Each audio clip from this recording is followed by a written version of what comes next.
عزیز دوستو، قابل صد احترام بزرگوں اور بھائیوں، کچھ شخصیات، کچھ لوگ، کچھ حوالے ایسے ہیں کہ جن کا نام ہی، جن کا تذکرہ ہی بزرگی کی علامت ہے، اور جن لوگوں کا ذکر ہی انسان کے دل کو سکون عطا کر دیتا ہے۔ اللہ تبارک و تعالیٰ کے کچھ محبوب بندے اس طرح کے بھی ہیں کہ جن کی زندگی ساری کی ساری اس کی محبت میں، اپنے مالک کی فرما برداری میں، اس کے دین حق کے پیغام کی آبیاری میں گزر گئی، اور انہوں نے اپنے شب و روز سارے کے سارے اپنے مالک حقیقی کے نام کر دیے۔ وہ لوگ اتنے عظیم ہیں، اتنے قابل قدر ہیں کہ اگر آج بھی ان کے تذکرے اپنے دل کے اندر بٹھائے جائیں تو اللہ تبارک و تعالیٰ دلوں میں اپنی محبت پیدا فرما دیتا۔ یقیناً ہم ہر روز کوئی نہ کوئی بات تو کرتے ہی ہیں، کوئی نہ کوئی ذکر تو چھیڑتے ہیں، کوئی نہ کوئی تذکرہ تو ہمارے پیش نظر رہتا ہی ہے۔ تو کیوں نہ ان لوگوں کے تذکرے زیادہ کیے جائیں جن کے تذکرے اللہ کے قرآن نے فرمائے، جن کی باتوں کو، جن کے انداز کو، جن کی گفتگو کو رب کریم نے قرآن حکیم میں بیان فرمایا۔ انہی عالی مرتبت، ذی وقار، اولی العزم لوگوں میں سے ایک بڑی ہستی حضرت ابراہیم علیہ السلام کی ہے۔ قرآن مجید ان کے تذکروں سے بھرا پڑا ہے، کس طرح انہوں نے اپنے مالک حقیقی کے قرب میں جد و جہد کی، کس طرح انہوں نے کوشش فرمائی، کس طرح اپنی ساری قوم کے سامنے وہ ڈٹ کے کھڑے ہو گئے، کس طرح انہوں نے کفر و شرک کے ایوانوں میں پیغام توحید بلند فرمایا، اور اس کے سامنے جتنی بھی رکاوٹیں آئیں، جتنی بھی آزمائشیں آئیں، جتنی بھی پریشانیاں آئیں، جتنی بھی لوگوں نے ان کے خلاف مہم جوئی کی، جناب ابراہیم کھڑے رہے، حتیٰ کہ ساری قوم نے مل کے آگ جلائی۔ جلانے والے سارے تھے اور جلنے کے لیے تیاری صرف حضرت ابراہیم خلیل کی تھی۔ ان ساری آزمائشوں سے، ساری تکالیف سے، سارے دکھوں سے حضرت خلیل علیہ السلام جب ہو گزرے تو رب کریم نے فرمایا وَاتَّخَذَ اللَّهُ إِبْرَاهِيمَ خَلِيلًا، فرمایا اللہ تعالیٰ نے ابراہیم علیہ السلام کو اپنا گہرا دوست بنا لیا۔ ابراہیم علیہ السلام رب کے گہرے دوست ہیں، خلیل ہیں۔ نبی اکرم نور مجسم شفیع معظم صلی اللہ تعالیٰ علیہ وسلم تو حبیب ہے نا اللہ کے، حضور تو امام ہے نا رسولوں کے۔ نبی پاک کو تو اللہ نے جناب ابراہیم علیہ السلام سے بھی اونچی اور بلند رتبہ شان عطا فرمائی ہے نا، لیکن اس کے باوجود کہ حضور امام الانبیاء ہیں، سرور انبیاء ہیں، سید الرسل ہیں، اس کے باوجود رسول پاک نے جناب ابراہیم کی عظمتوں کو بیان فرمایا۔ اللہ کے قرآن میں بھی ان کی شانیں اور مصطفیٰ کے فرمان میں بھی ان کے تذکرے، اور بعض چیزیں تو ایسی ہیں کہ جن پہ نا واری ہونے کو دل کرتا ہے، یعنی وہ بات ایسی ہے کہ بندے کا قربان ہونے کو دل چاہے۔ اگر بندہ ہو نا صاحب دل، اور دل بھی اس طرح کا ہو کہ وہ کبھی کبھی دھڑکتا بھی ہو کسی کے لیے، اس میں محبت بھی ہو اللہ رسول کی، تو پھر وہ نا باتیں ایسی ہیں کہ جو تھوڑی سی نا کھینچ لیتی ہیں اپنی طرف۔ حضور علیہ السلام فرماتے ہیں قیامت کے دن نا لوگ کہیں گے، یہ حضور نے بیان فرمایا، کریم محبوب علیہ السلام فرمانے لگے قیامت کے دن لوگ کہیں گے جناب ابراہیم سے کہ آپ اللہ کے دوست ہیں، اس بات کا چرچا آسمانوں میں بھی ہے اور زمینوں میں بھی ہے۔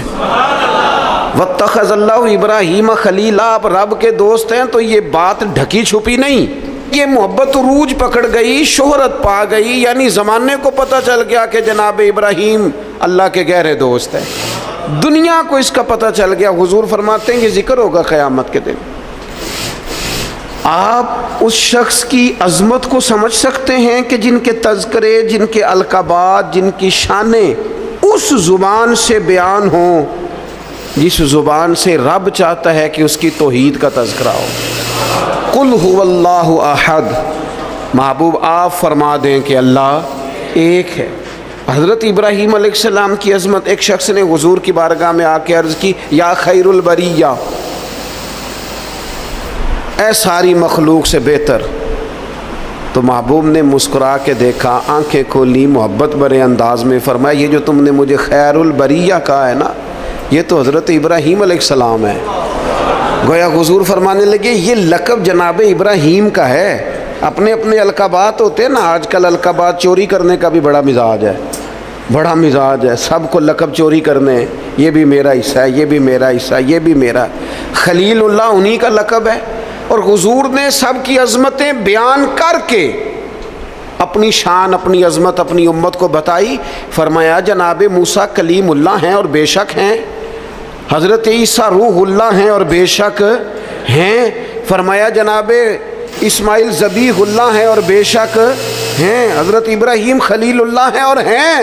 لیکن فرمایا اعلیٰ وانا حبیب اللہ، یہ یاد رکھنا مجھے اللہ نے اپنا محبوب بنایا ہے، میں محبوب ہوں. اس بات کا تو یعنی ان کی عظمتوں کی موجودگی میں، وہ کسی نے اعلیٰ حضرت کے سامنے کہا تھا نا شان یوسف جو گھٹی وہ بھی اسی در پہ گھٹی. تو فرمایا یہ غلط بات تو نے کیوں کی؟ حضور کسی کو گھٹانے تو آئی نہیں. کہا پھر کیا کہنا چاہیے؟ فرمایا کہو شان یوسف جو بڑی وہ بھی اسی در سے بڑی.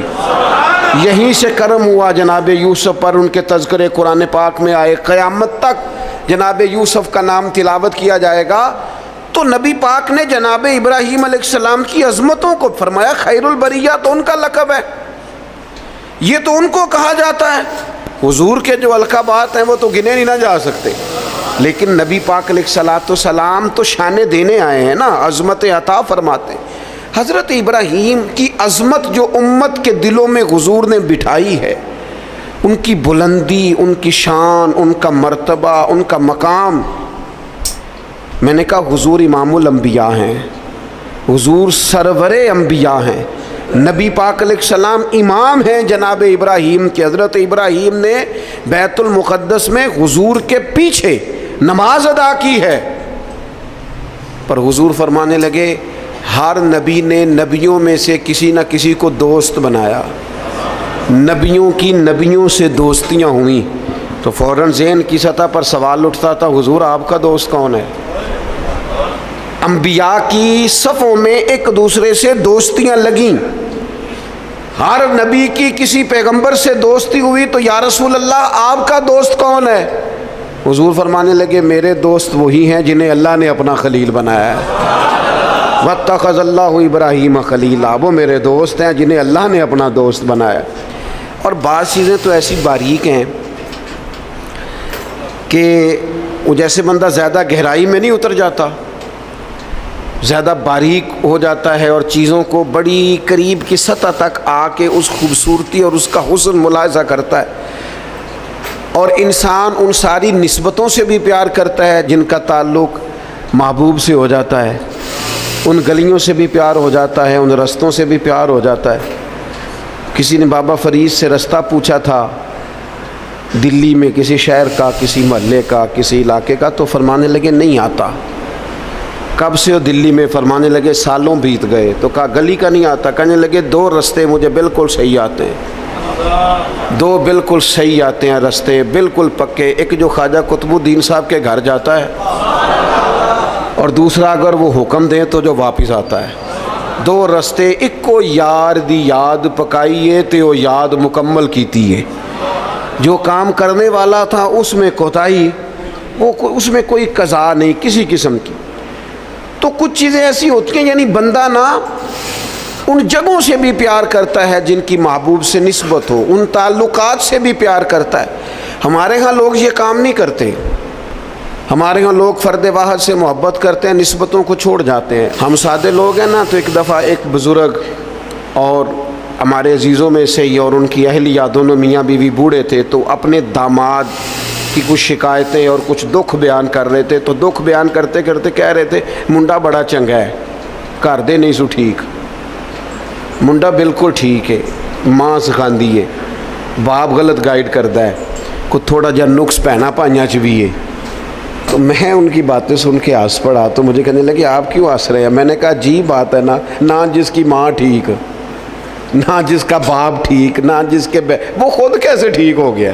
یہ انوکھی بات ہے کہ اس سے تعلق رکھنے والی کوئی شے ٹھیک نہیں۔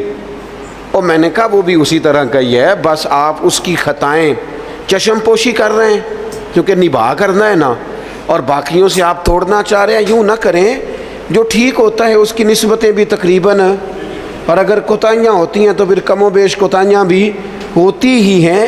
ہمیں سمجھنا ہے اس بات کو کہ نسبت جو ہو نا، نسبت اس کا بھی، اگر محبوب سے پیار ہے تو محبوب کی اولاد پاک سے بھی پیار، اگر حضور سے پیار تو جو حضور کی گلیوں میں محبوب کے ساتھ چلتے تھے صحابہ ان سے بھی پیار، اگر محبوب سے پیار تو پھر حضور کو مکے سے پیار تو ہمیں بھی مکے سے پیار، اگر محبوب سے پیار تو نبی پاک کو شہر مدینہ سے محبت تو ہماری مدینے پہ جانے بھی قربان، اور اگر حضور علیہ السلام کو مسواک پیاری تو ہمیں بھی پیاری، حضور کو داڑھی شریف سے محبت تو ہمیں بھی بڑی محبت، نبی پاک کو کتاب و سنت کی تعلیمات کے ابلاغ سے شغف تو ہم زندگی لٹا دیں گے اسی کام میں۔ جو چیز حضور کو پیاری، نسبتوں کا جو منج ہونا چاہیے، جو انسان کے دل میں قدر ہونی چاہیے، اس سے کبھی کوتاہی نہ کریں، ورنہ آہستہ آہستہ آہستہ آہستہ پھر انسان اصل سے بھی جاتا ہے۔ حضور علیہ السلام نے فرمایا چھپکلی کو مار دو، چھپکلی نظر آئے مار دو۔ حضور اس کا قصور، جانور تو بڑے گھومتے ہیں نا، اور درجنوں اور بیسیوں جانور ہیں، اور حشرات الارض ہمیں زمین پہ چلتے دکھائی دیتے ہیں، تو چھپکلی ہی کو کیوں مارے؟ تو حضور فرمانے لگے، یہ صحیح حدیث میں موجود ہے، محبوب فرمانے لگے چھپکلی کو مار دو، اس لیے کہ جب جد الانبیاء حضرت ابراہیم علیہ السلام کی آگ جلائی جا رہی تھی نا، تو یہ چھپکلی اس کو پھونکے مارتی تھی اور جلاتی تھی۔ تو جناب ابراہیم سے اگر چھپکلی بھی اختلاف کرے تو ہمیں وہ چھپکلی بھی پسند نہیں۔ حضرت ابراہیم خلیل علیہ السلام کی اللہ سے محبت، حضرت ابراہیم خلیل علیہ السلام کو اللہ نے اپنا گہرا دوست بنایا۔ آپ ان کی زندگی کو پڑھیں، قرآن پاک کے اندر جا بجا جناب ابراہیم کا تذکرہ ملے گا، اور اس کے اندر جو اللہ کی محبت چھلکتی ہے، جو اپنے مالک سے تعلق نظر آتا ہے۔ ایک بندہ مومن کی جو شان ہونی چاہیے اپنے رب کے ساتھ، اس کا جو رشتہ ہونا چاہیے، اس کی سوچیں، اس کے نظریات، اس کی قلبی کیفیات، اس کا توکل، اس کا صبر، اس کا بھروسہ، اس کی امیدیں اپنے مالک کے ساتھ کس طرح وابستہ ہونی چاہیے۔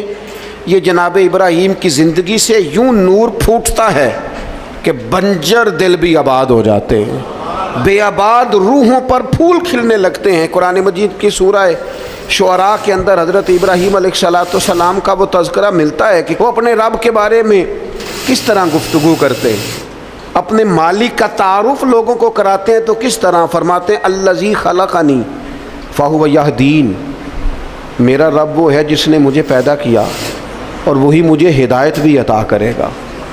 خالی میرے رب نے مجھے پیدا نہیں کیا، وہ مجھے ہدایت بھی عطا کرے گا۔ والذی ہوا یطعمنی ویسقین، میرا رب وہ ہے جو مجھے کھلاتا بھی ہے اور پلاتا بھی ہے۔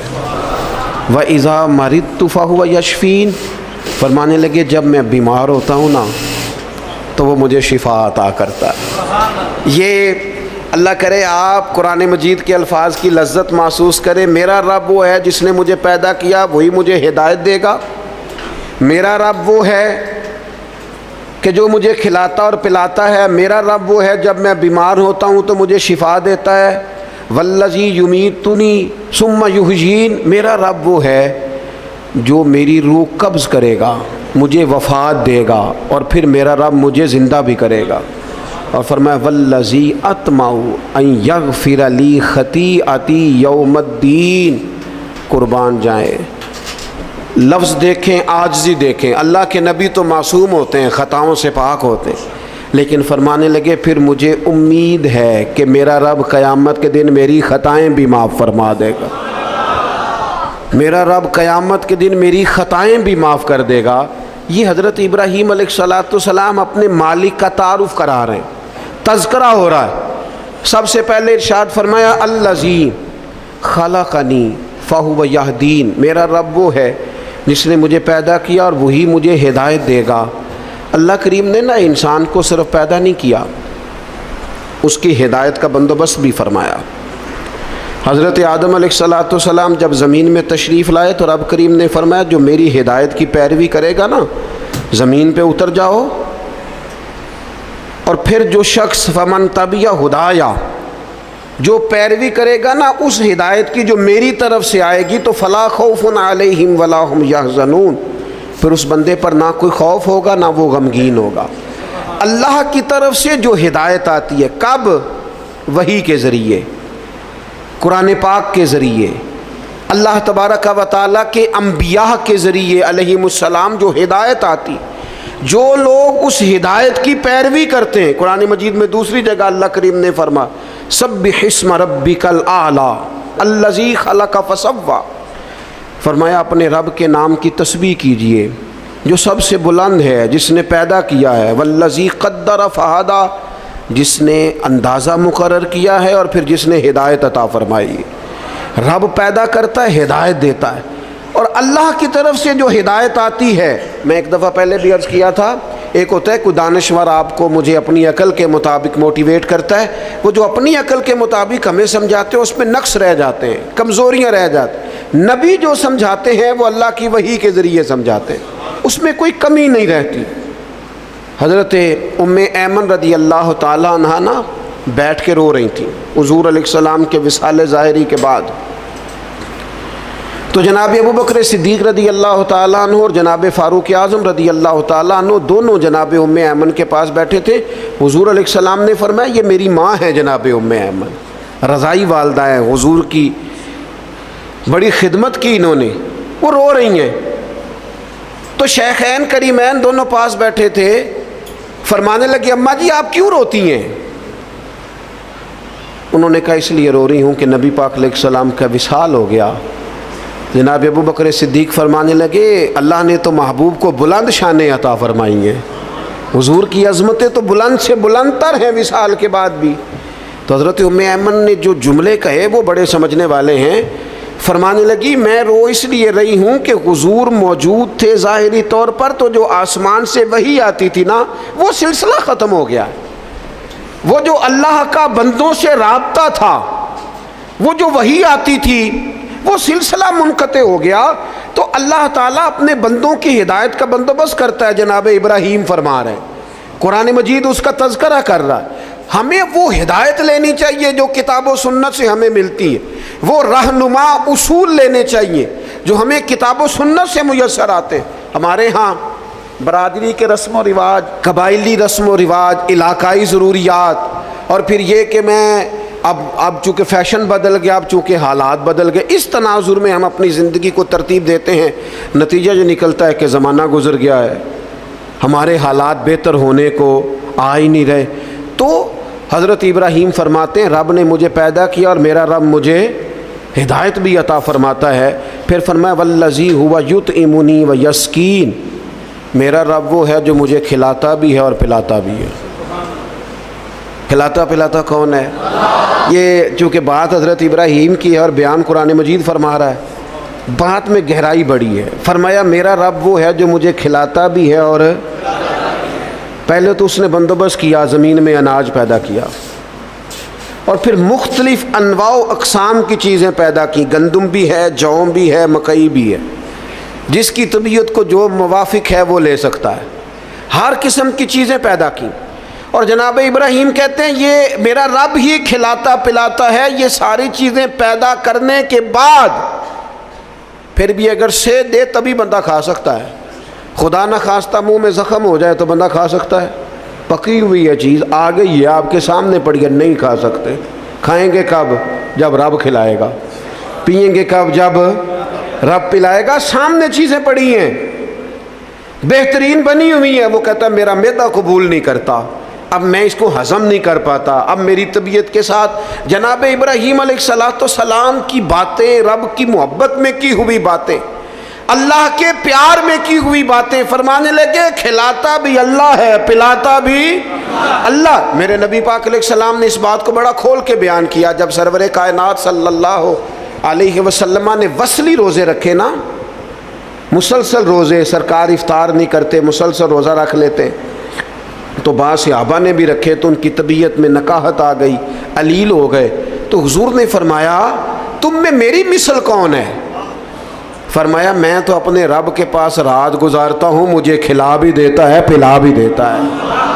مجھے میرا رب کھلاتا پلاتا ہے، کھلاتا پلاتا رب بھی ہے. آپ یقین کریں نعمتیں جتنی مرضی ہوں.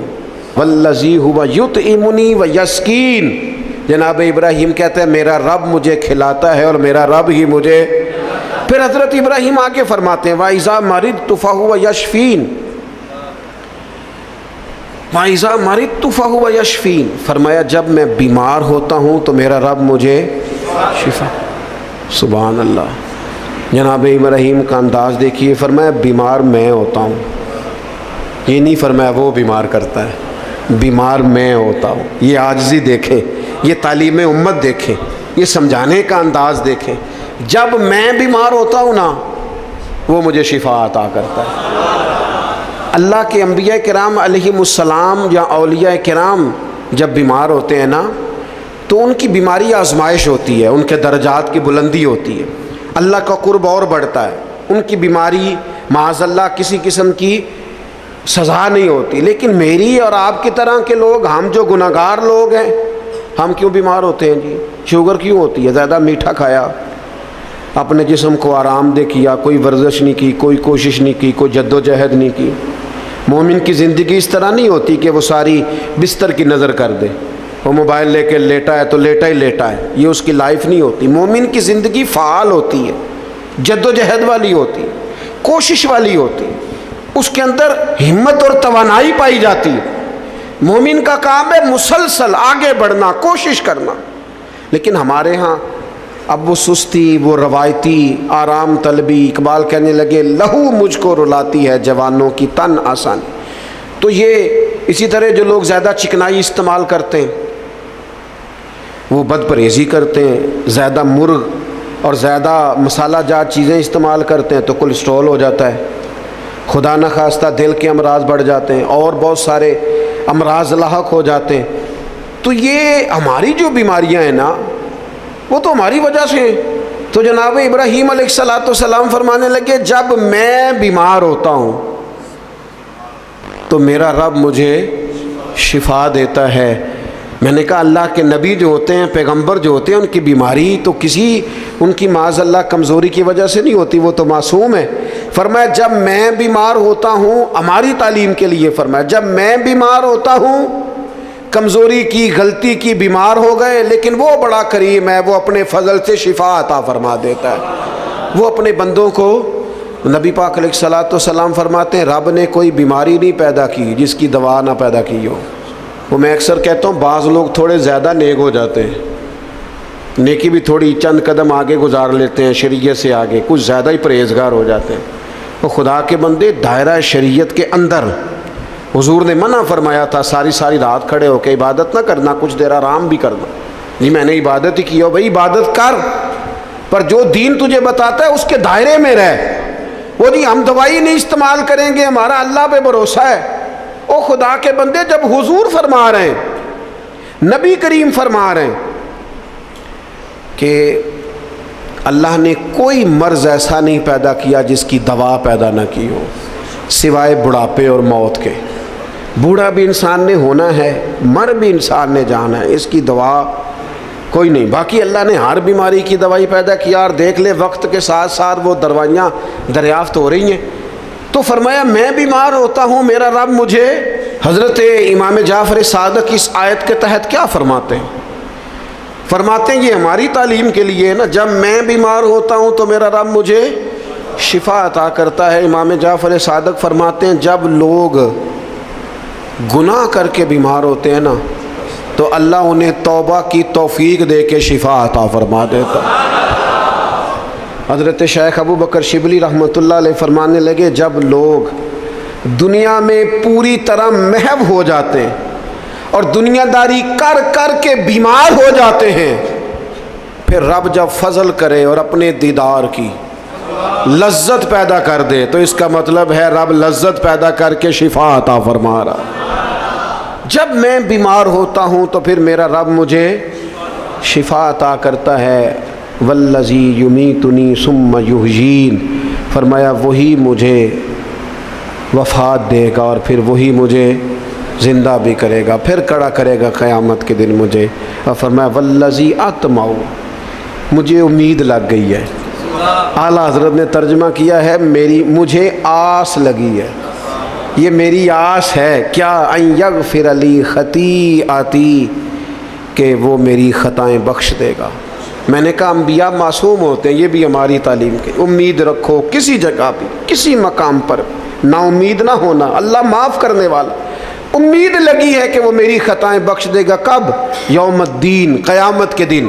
وہ میری خطائیں صبح قیامت معاف کر دے گا. حضرت ابراہیم علیہ السلام کے تذکرے، جناب ابراہیم کی عظمتیں، اپنے مالک کو پہچاننا، اپنے رب سے دعائیں مانگنا، یعنی اس تصور کو بار بار اپنے دل میں پیدا کرنا کہ مجھے پیدا کرنے والا میرا اللہ ہے، ہدایت کا نور دینے والا میرا اللہ ہے، کھلانے پلانے والا میرا اللہ ہے، میں بیمار ہوتا ہوں تو شفا دینے والا میرا اللہ کریم ہے، وہی مجھے موت دے گا پھر وہی مجھے زندگی عطا کرے گا. امید ہے قیامت کے دن وہ میری خطائیں بھی معاف کر دے. اپنے دلوں میں یہ جذبہ لائیے، اپنے مالک کے حضور اپنا سر نیال جھکائیے، نکلیے تھوڑا سا دنیا کے جھمیلوں سے، دنیا کی باتوں سے. کیمرے کے پیچھے دنیا نہیں ہے، دنیا تو یہ ہے جو بستی ہے آپس میں. اللہ تعالی حضرت ابراہیم علیہ السلام کی محبت کا فیضان عطا کرے.